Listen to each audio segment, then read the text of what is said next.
Good morning. Welcome to the first Sunday of Advent. So, this may seem weird, but how many of you, by a show of some sort of nod, hand nod, head nod, have been to the Sistine Chapel? So, about half of you have been to the Sistine Chapel. I'm going to talk this morning about Michelangelo's creation of Adam, that great artistic masterpiece, and I know that you have all seen it, and some of you have seen it firsthand by standing in the middle of the Sistine Chapel. It is literally the centerpiece of the ceiling of the Sistine Chapel, and it is a piece of art inspired by the creation stories in the book of Genesis, and it conveys profound spiritual truths in visual imagery. Now, put on your mind's eye, but as you may remember in your mind's eye, God the Father is portrayed as a mighty and muscular man with a flowing gray beard, and he is racing across the skies with a singular mind, body, and soul-eyed focus, right?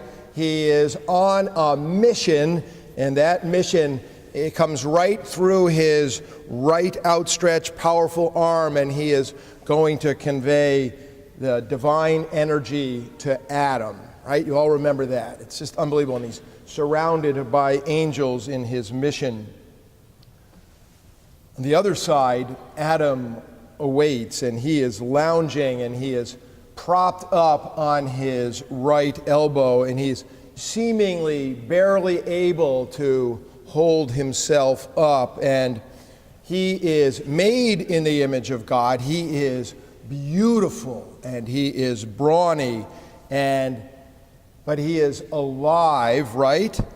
But with no life in him. He is languid and flaccid and limp. There is no vitality in Adam. Now, God the Father's hearty right hand, right, the hand of power through which the heart flows, reaches forth with the power of life. The other hand, not quite so. Adam's left arm, as you may remember, is extended toward the Father, but it is slightly bent, and it is propped up on his bent left knee as though he hardly has the energy to hold his arm up. Now, the centerpiece of the painting, literally the center of the ceiling, that great, incredible piece of artwork here, is sometimes known as the hand of God. And God the Father's forearm and his wrist and his hand are powerful and relaxed and full of vitality, and his erect pointer finger points toward Adam's pointer finger. Remember all of this? Now, on the other hand, so to speak, Adam's forearm, his left forearm, is big but lacking in definition of strong muscles. He has no muscle tone, and he reaches up with a limp wrist and a droopy pointer finger that does not have the power to point. It's just hanging there. Now, as you remember, the fingers are tantalizingly close. They are so close. The spark of life is coming with this incredible power, but it's not there yet, right? So we are stuck in a moment of anticipation, waiting for the consummation. We are left hanging. We're just left hanging here. Now, without the spirit of the life of God, Adam has no vitality in of himself. He is spiritually asleep. That's what it looks like. Now, Adam's name, Adam in the Hebrew, means earth being, and you remember that the creation of Adam in the second creation story, God comes to the Garden of Eden and forms Adam out of mud and then blows the life of God in through his nose. That's the story. And Adam represents all of humanity in that story, in that particular story.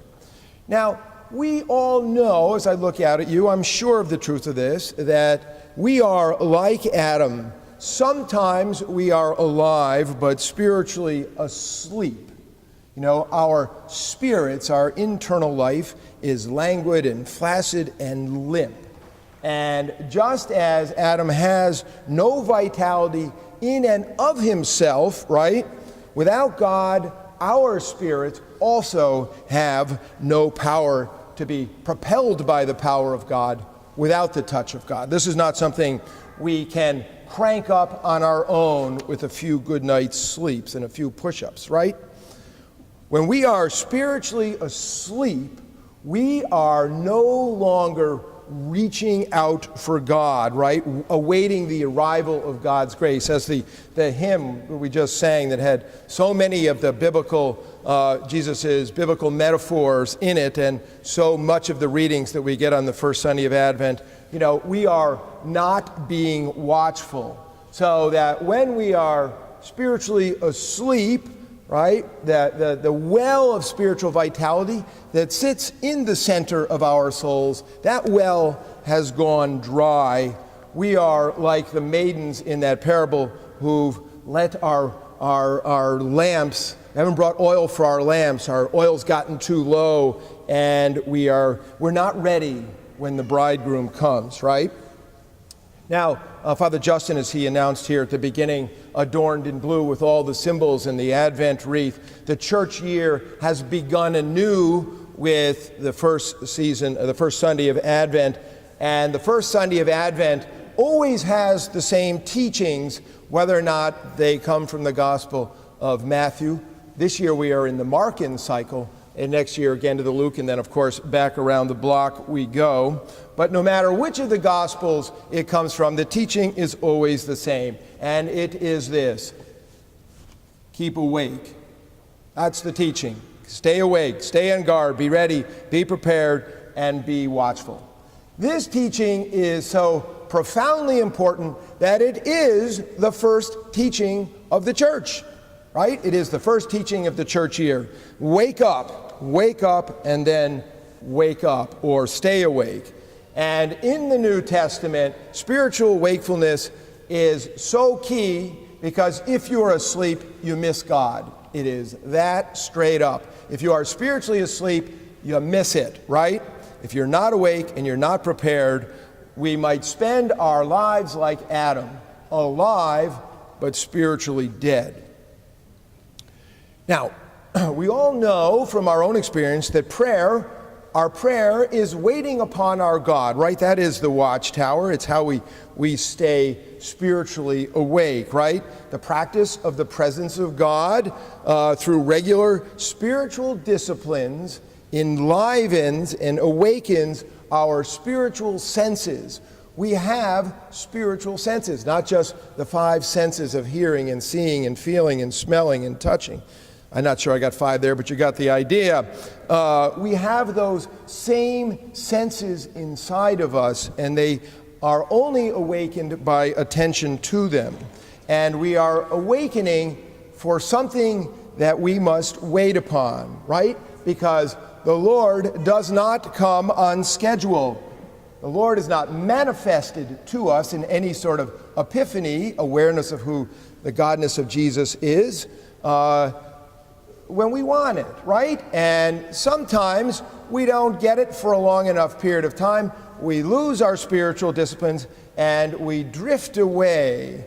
To quote an associate rector of some days gone by, we like sheep have gone astray. Jill always tells me this story. And we nibble ourselves away, slowly but surely, and we lose the pack. We lose the good shepherd, right? So the amazing grace of God, that divine touch, comes, when we don't know. And some people, they just give up, right? They just give up. They just say, you know what, I'm not in the mood today. And then they find out it's actually kind of cool. Like, I just skipped my prayer time, or I skipped Sunday morning, or I skipped this or that, and I'm still alive and I'm still upright, and I had time to clean or watch television or read the paper or go to my son's hockey game or something like that. And many of these folks give up on God. They sort of had it, and they just give up. They say, well, yeah, maybe, profound maybe, but it doesn't make any difference. But we, gathered as the faithful, should not be like those who have no hope. For those who do not know the absolute, beyond description, fantastic life of God that is available to those who get that touch, right? We should not lose hope that the Lord's not going to come. Because if we keep with our disciplines, the Lord may come in a moment, right? We hear that over and over and over. When you are not waiting, when you are not ready. And so oftentimes when people tell me their stories of spiritual experience, I just have to say, they hardly ever say it happened when they were praying. Oftentimes it happens in the shower. It happens when they're in the parking lot at Walmart, right? Something happens and they are changed in a moment when they were not ready, but they had been doing their preparations. Or, as my favorite professor in seminary used to say, he never had a religious experience. His religious experience was like watching an ice cube melt. Because he kept showing up for his devotions, he realized at a certain point that he was awake, he was receiving the grace of God, but he never had any kind of cataclysmic moment in the spirit, right?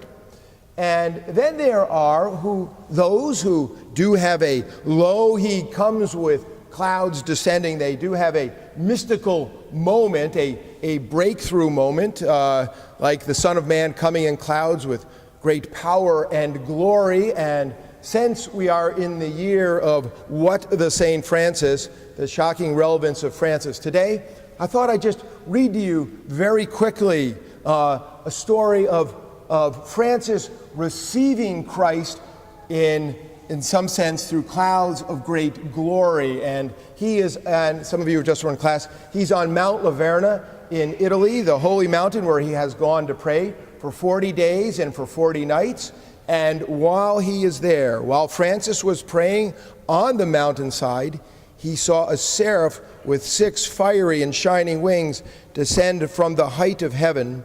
And when in swift flight the seraph had reached a spot in the air near the man of God, there appeared between the wings the figure of a man crucified with his hands and his feet extended in the form of a cross and fastened to a cross. 2 of the wings were lifted above the head, 2 were extended for flight, and 2 covered his whole body. And when Francis saw this, he was overwhelmed, and his heart was flooded with a mixture of joy and sorrow. He rejoiced because of the gracious way Christ looked upon him under the appearance of the seraph. But the fact that he was fastened to the cross pierced his soul with a sword of compassionate sorrow. And when the vision disappeared, Francis was left with a marvelous ardor in his heart, and there was imprinted on his body markings that were no less marvelous. These markings were, of course, the stigmata, the 5 wounds of Christ. So, whether or not we get it in a little bit or whether or not we get it in a lot of bit, the coming of the Son of Man, the coming of the divine touch to our extended finger comes most often in very subtle but real ways that are hard to explain, particularly to somebody who doesn't believe you. But for the one who receives, they are nonetheless real, and the most real and life-changing part of their existence. And to receive this divine touch of grace is to be alive from the inside out rather than from the outside in, right? To have and to have known that touch and then to have drifted without spiritual disciplines and to have a sense that I was touched, but then the touch went like this, is to plunge into teeth-gnashing self-hatred and self-condemnation as though you had the treasure and out of your own laziness and slothfulness, as they would say in the 7 deadly sins, let it go. And the Lord passed you by. And so every Advent, we are called either to stay awake, keep awake, or go back and re-engage and try to wake up so that when the touch of the revelation comes, we are ready to receive it.